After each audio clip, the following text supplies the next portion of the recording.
Welcome to a series called The End of Times, where we're going through the book of Revelation, verse by verse, to try our best to see what it is we can expect and what it is we should be doing in the end times. And as we've gone through the book of Revelation, verse by verse, where we are as we've just began chapter 16, and what we're seeing is John is in the throne room of heaven, and the temple of the tabernacle of testimony is filling with smoke, and out of that smoke is feeding these bowls of what is referred to as the final plagues on the earth, and it completes the wrath of God. So this is it. This is the end of any sort of destruction that God's going to do, and it is brutal. And now what we're seeing is, at the beginning of chapter 16, we talked about on the last episode kind of what this throne is like and what is feeding these plagues. But now we're going to take a look at the plagues themselves. We're just going to pick it up in 16, starting verse 1. Then I heard a loud voice from the temple saying to the seven angels, "Go and pour out the bowls of the wrath of God on the earth."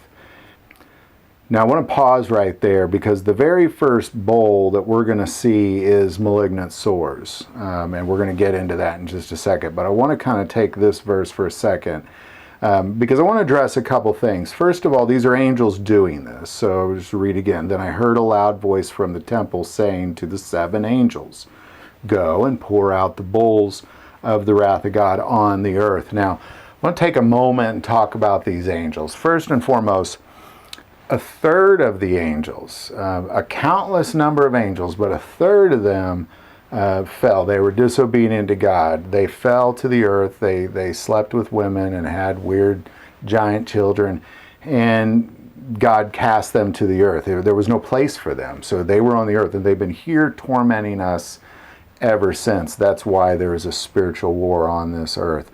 That's why when Adam and Eve had this ability to open their eyes and see evil in the world, God had to, eternal life couldn't exist anymore, because otherwise it'd just be eternal evil. So where we are now is that there's now 2/3 of the angels will do exactly what God says. They will do everything that He says. They will obey Him. If God says to kill 100,000 people one night, they will do that, and they have done that. If He says, "Go pour out this wrath, my wrath on the earth," they're going to do that.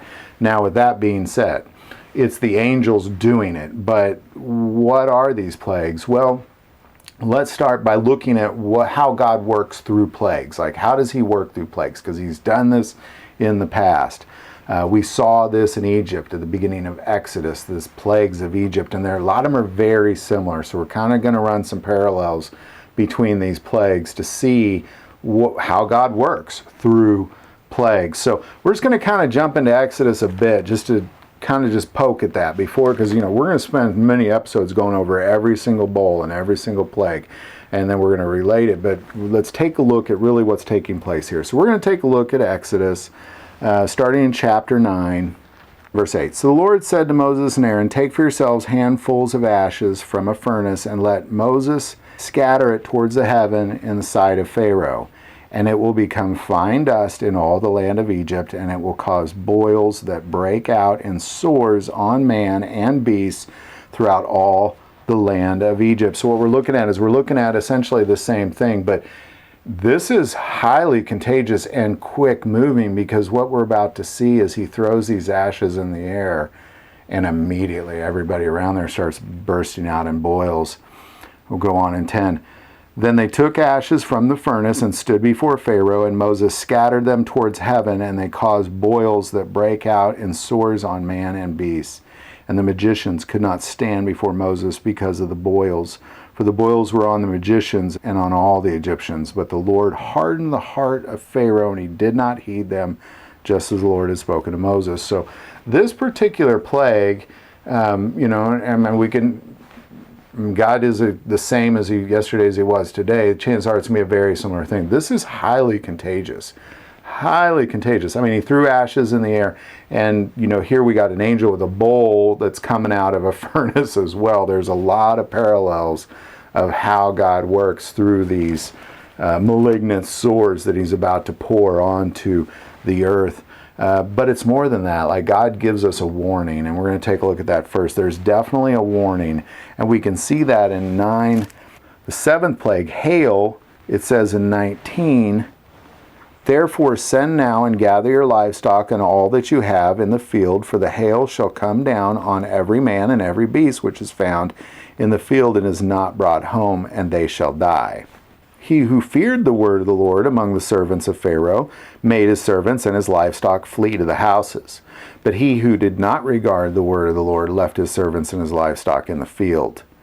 Then the Lord said to Moses, stretch out your hand towards heaven, that there may be hail in all the land of Egypt, on man, on beast, and on every herb of the field throughout the land of Egypt. So ultimately what took place here was God gave him a warning. Like, he gave him a heads up. Like, heads up, this is coming. We see the same thing in Revelation, and it's very important that we heed the warning, because the warning took action. The warning was essentially saying, hey, I'm going to make it hail, but I'm giving you the heads up. It's coming. And what those who feared the Lord, not only did they fear the Lord, but they took action. Those who did not fear the Lord, they did not take action. So there's a lot that we're going to see with these plagues. Keep in mind, we are going to be here during it. There's a lot that we're going to see with these plagues that require us to take action. Many people in the land of Egypt, among Pharaoh's people, could have survived this hailstorm if they feared the Lord and took action. But it's even more than that. God gives us a way of escape, and we're going to see that in Exodus 9. We'll just pick it up in 23. And Moses stretched out his rod towards heaven, and the Lord sent thunder and hail, and fire darted to the ground, and the Lord rained hail on the land of Egypt. So there was hail and fire mingled with the hail, so very heavy that there was none like it in all the land of Egypt since it became a nation. And the hail struck throughout the whole land of Egypt, all that was in the field, both man and beast, and the hail struck every herb in the field and broke every tree of the field. Only the land of Goshen, where the children of Israel were, there was no hail. So there's a place, like there's always a place. There's always somewhere that's not going to get hammered on.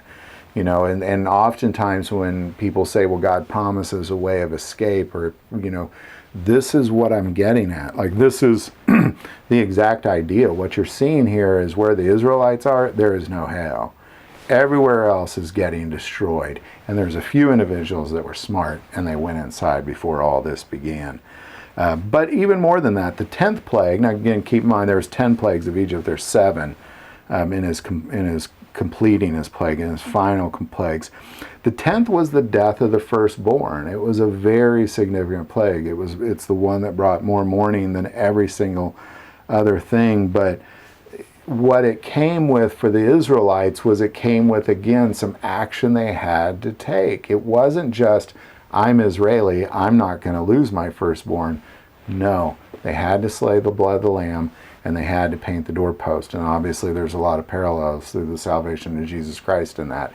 But it still required them to take action. You can't, you know, all these plagues are going to require you to take some action. If you're going to survive them, they're going to require you to fear the Lord first. Fear the Lord first, because a lot of these we're going to see are just those who don't fear the Lord. But it's going to require you to take action, and that's why we're dedicating this episode to understanding how God works through plagues. So what are we to understand in all this? Well, understand you need to be able to hear God's warning. They're there. He doesn't have anything else to say. It's all in His Word. It's there. You're either heeding His warning or you're not. Be where the plagues aren't. That's a critical piece, is be where the plagues are not. Don't be around Babylon, for example, when Babylon is getting destroyed. And follow instructions. There's some clear instructions. Follow them, you survive. You don't follow them, you might not survive. Follow the instructions. This is really one of the most important pieces that we're going to get out of. You know, I started every episode, you know, we're at, I think, 105 episodes now, or 106. Started every single episode with trying to understand what it is we need to be doing in the end times. This is kind of at the core of what that is understanding how do we survive God's final wrath and His final plagues. So love to hear your thoughts on all that. Kind of go back to this, Revelation 16 verse 1. Then I heard a loud voice from the temple saying to the 7 angels, go and pour out the bowls of the wrath of God on the earth. And we'll see what happens with that first bowl in the very next episode. So love to hear your thoughts on all this. Put it in the comments below. If you like this video, click like and subscribe. Feel called to support this channel with Patreon, that link is below. But the most important part of this channel is we take prayer requests, so never hesitate to send that in. Thank you for watching this episode of God, Family, and Guns. And as always, love God, love your family, and love guns.